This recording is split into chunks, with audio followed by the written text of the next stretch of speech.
Hello guys, good morning. कैसे हैं आप सब लोग? उम्मीद करता हूँ आप लोग सब स्वस्थ होंगे, खुश होंगे, अच्छे से होंगे। लास्ट वीडियो में आपने बहुत अच्छा रिस्पांस दिया और बहुत सारे कमेंट आए। मैक्सिमम जो कमेंट थे वो थे आपके कि हम मर्चेंट नेवी कैसे ज्वाइन करें आफ्टर 12th।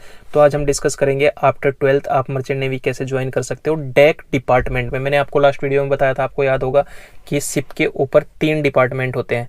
3 डिपार्टमेंट कौन कौन से होते हैं? डेक डिपार्टमेंट, इंजन डिपार्टमेंट और सैलून डिपार्टमेंट। तो आज हम सबसे पहले बात करने वाले हैं डेक डिपार्टमेंट की। डेक डिपार्टमेंट में आप कैसे ज्वाइनिंग कर सकते हो आफ्टर 12th। तो देखो, अगर आपके पास 12th में पीसीएम है, मैथ, फिजिक्स, केमिस्ट्री और 60% मार्क्स है, तो आप डेफिनेटली ज्वाइन कर सकते हो merchant navy as a deck officers. तो इसके लिए आपको डीएनएस करना होगा, डिप्लोमा इन नॉटिकल साइंस, जो कि 1 ईयर का कोर्स होता है।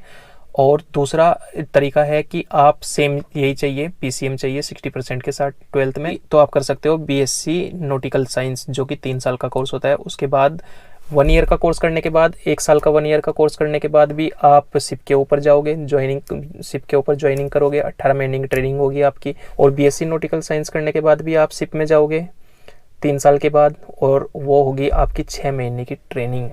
तो इसके बाद आप फिर बन जाते हो 3rd ऑफिसर। इस तरीके से आप ज्वाइनिंग कर सकते हो। और ये साल में 2 बार फॉर्म निकलते हैं इसके, बीएससी के एक ही बार निकलते हैं। अगस्त में ज्वाइनिंग होती है, अगस्त में कोर्स स्टार्ट होता है, और फॉर्म निकलते हैं इसके मार्च अप्रैल में। ये याद रखना, मार्च अप्रैल के आसपास फॉर्म निकल जाते हैं। और डीएनएस आप साल में 2 बार कर सकते हो, मतलब साल में 2 बार फॉर्म निकलते हैं डीएनएस के। 1 अगस्त बैच होता है, दूसरा होता है फरवरी बैच। तो ये याद रखना, 1 अगस्त बैच होता है, 1 फरवरी बैच होता है। तो साल में 2 बार होता है, और 1 साल का कोर्स होता है। इस तरीके से आप मर्चेंट नेवी का डेक डिपार्टमेंट में आप ज्वाइनिंग कर सकते हो। ये बड़ा इजी है, बहुत आसान है। आईएमयू का एग्ज़ाम होता है, इंडियन मैरीटाइम यूनिवर्सिटी, ये याद रखना। किसी भी इधर उधर के दलाल के या किसी एजेंट के चक्कर में मत फंसना।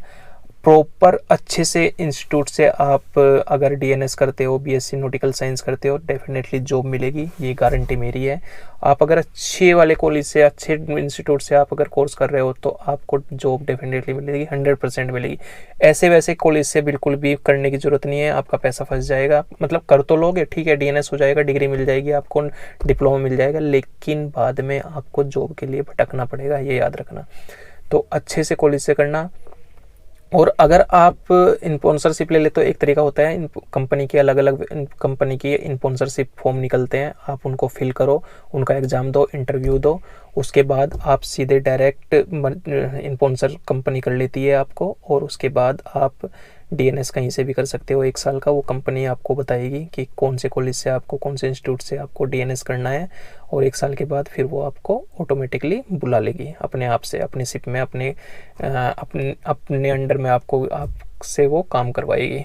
तो ये बेस्ट तरीका होता है। बाकी किसी एरागेरन कॉलेज से या इंस्टीट्यूट से आप कोर्स बिल्कुल भी मत करना, नहीं तो बहुत ज़्यादा चांस रहते हैं फंसने के।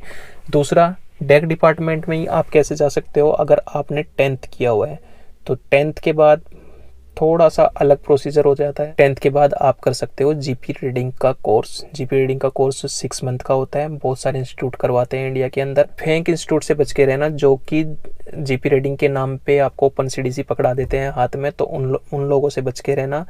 प्रॉपर जीपी रीडिंग का कोर्स करना 6 मंथ का। इसके बहुत अच्छे कॉलेज हैं, टीएस रहमान है, चाणक्य है, और कौन सा है, एनयूसी गोवा है। मतलब 6-7 इंस्टीट्यूट है बहुत अच्छे, जो कि इंडिया के अंदर है। 6 महीने का कोर्स करवाते हैं, इसकी फीस होती है लगभग 2.5 लाख के आसपास। उसके बाद आप as a crew, officers line में नहीं जाओगे आप, एज ए क्रू आप मर्चेंट नेवी ज्वाइन कर सकते हो। उसके बाद लंबा प्रोसीजर होता है थोड़ा सा, आप ऑफिसर लाइन में जा सकते हो इसके बाद भी, 10th करने के बाद भी, लेकिन ये थोड़ा सा लंबा प्रोसीजर होता है। बेस्ट यही रहता है कि अगर आपने 12th किया हुआ है और पीसीएम है, मैथ, फिजिक्स, केमिस्ट्री के साथ किया हुआ है, तो आप डीएनएस करो या फिर बीएससी नॉटिकल साइंस करो। लेकिन अगर आप मजबूर हो, नहीं कर सकते, कोई भी किसी भी तरीके से, कोई भी रीज़न हो सकता है उसके लिए, आपने 10th ही किया हुआ है, तो आप जीपी रीडिंग करो। और जीपी रीडिंग करने के बाद आप शिप के ऊपर जाओ, काम करो अच्छे से। ये बेस्ट तरीका होता है। तो चलो, इस वीडियो में इतना ही। आगे अगर आपकी कोई क्वेरी है, आपके कोई क्वेश्चन है, तो डेफिनेटली आप कमेंट करो, मैं आपको रिप्लाई ज़रूर करूँगा।